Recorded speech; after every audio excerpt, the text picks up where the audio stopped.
Место на стрелци во Лигата на шампиони. Очекувано, посакувано, остварено. To je pitano za najboljeg strelca. Dobro, mislim, ja ću samo tako da kažem, mislim, stvarno je lijep osjećaj, ali nije ni toliko bitno, mogu da kažem, jer ja smatram rukomet kolektivni sport i naravno to je sve zasluga cijele ekipe, naravno, i oni ne mogu bez mene, ja ne mogu bez njih, kako se kaže, i jednostavno drago mi je da sam ti dvije utakmice, mogu da kažem cijelu sezonu, od kad sam došao ovdje da igram na nekom visokom nivoju i presretan što je ekipa došla opet drugi put u četvrtfinale gdje po prikazanom ovoj sezoni i pripadamo. Очекувањата за оно утре што се случуваш, дребувањето, кој противник понатаму ќе се падне, сите се силни, меѓутоа сепак имаат слабост и тие по нешто, што е она што вие го очекувате како противник, кога го посакувате? Dobro, u četvrtfinalu sve je moguće, sad to ostvario se sanje, ima šansu Final Fora i tu su dvije makedonske ekipe među prvih 8, tako da koliko znam možemo dobiti Vardar, Barcelonu, Kiel i Vesprem. Ja ću vam ovako reći, ja mislim da najviše šanse kako okrenemo imamo sa Vardarom, ali ne bih želeo da igram sa Vardarom, ako već moram da biram, izbjegnemo bi Barcelonu i možda neka bude Kiel ovaj put. Благодарам многу. Фала ти. Господине Червар, нема хотели со 5 звезди, нема чартер летови, нема сала која што ја посакуваат и во која што успеси постигнуваат најдобрите во Европа. Меѓутоа Металург и без сето тоа е меѓу најдобрите 8. Pa da, jer golemo makedonsko srce pobjeđuje. Ostavili smo srce na parketu i čestitke svim igračima koji su se herojski borili sa puno samopouzdanja.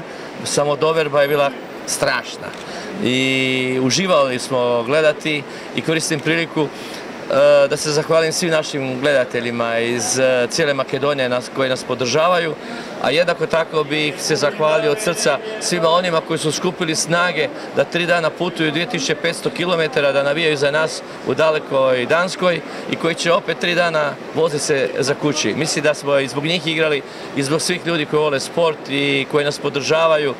I drago mi je da smo pokazali zaista da Makedonci mogu puno.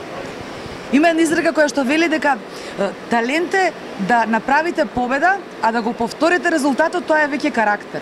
A je, da, dobro ste rekli, kaže, sposobnost se može držati na vrhu, ali sa sposobnošću možeš doći na vrh, ali tamo te karakter može jedno održati. A to smo pokazali. Mi smo jedinstvena ekipa u Europi koja je 3 puta išla kroz teške kvalifikacije u Ligu prvaka i mi smo u te 3 godine 2 puta bili među 8 na svijetu, može se ovako reći. Mislim da je to jedan fenomenalan rezultat s kojim smo svi ponosni u klubu i koristim priliku da se zahvalim našem glavnom sponzoru gospodinu Jordanovu koji nas vjeruje, koji nas podržava, ma i svima onima armiji navijača koja stoji uz Metalurg.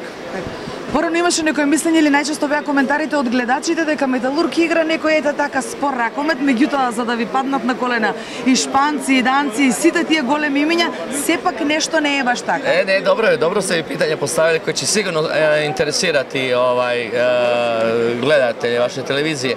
To pitanje je bilo postavljeno na preskonferenciji nakon utakmice gdje se domaći trener Kristjansson, to je inače izbornik islandske reprezentacije, i rekao je da bismo bili bolji, da nam čestita, međutim da smo igrali ovako, da smo malo držali loptu previše, da nismo mogli doći do izražaja.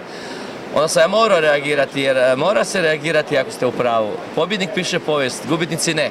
I onda sam ja rekao ovako, da postoje 2 strategije vođenja rukometne igre. Jedna je run and gun, znači puca i trči, a druga da igra vještina i znanje. Inteligencija. A ja sam rekao, a to smo mi igrali. Na znanje, na inteligenciju i na ovo, i zato naši igrači su bili za jednu razinu više od njih. I drago mi je bilo da je Hvit, jedan veliki internacionalac i osvajač puno medalja, njegov igrač je rekao da se slaže sa mnom, da smo mi danas očitali njima jednoj rukometnoj sili, jednu rukometnu lekciju. To je najveće priznanje za sve što do sad smo uradili. И само уште едно прашање, не ве задржувам многу.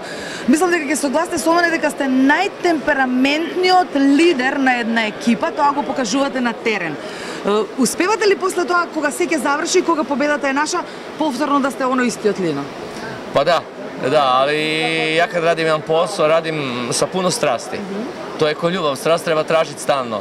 i nikad nisam umoran od toga, od pobjeda, nikada nisam umoran, volim pobjeđivati i to me ispunjava.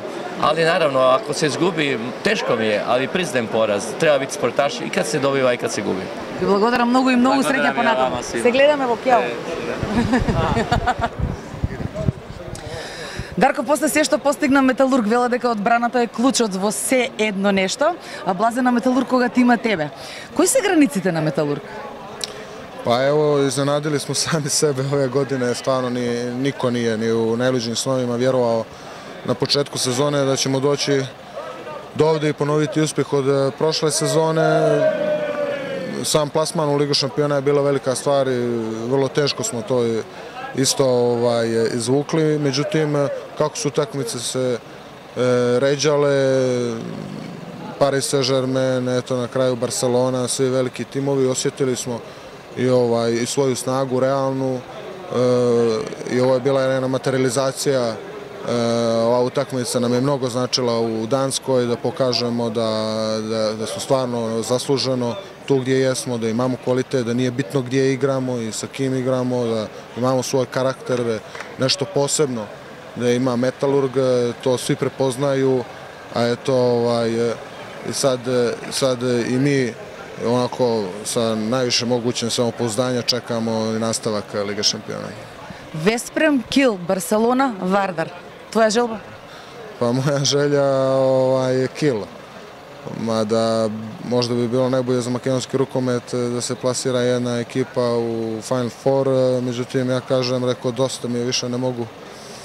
Te utakmice su toliko teške, psihološki sa Vardarom, treba poslije prvenstvo i sve igrati, tako da moja lično želja Kil, ovako jedno veliko, posle Paris Saint-Germaina, Barcelone, da odmjerimo snagi sa Kilom. Гоце, лоша завршница со надпреварот овде надпреварот во Скопје, меѓутоа лошо заврши и вчера. Битно е дека за сега си добар. Дали ги направи снимањата, дали имаме официјален медицински извештај, каква ти е состојбата со коленото? Па се уште не сум ги направил, значи треба во текот на денешниот ден да се направат тие испити, прегледи и да видиме што за точно зашто станува збор, дали е посериозна повредата или не.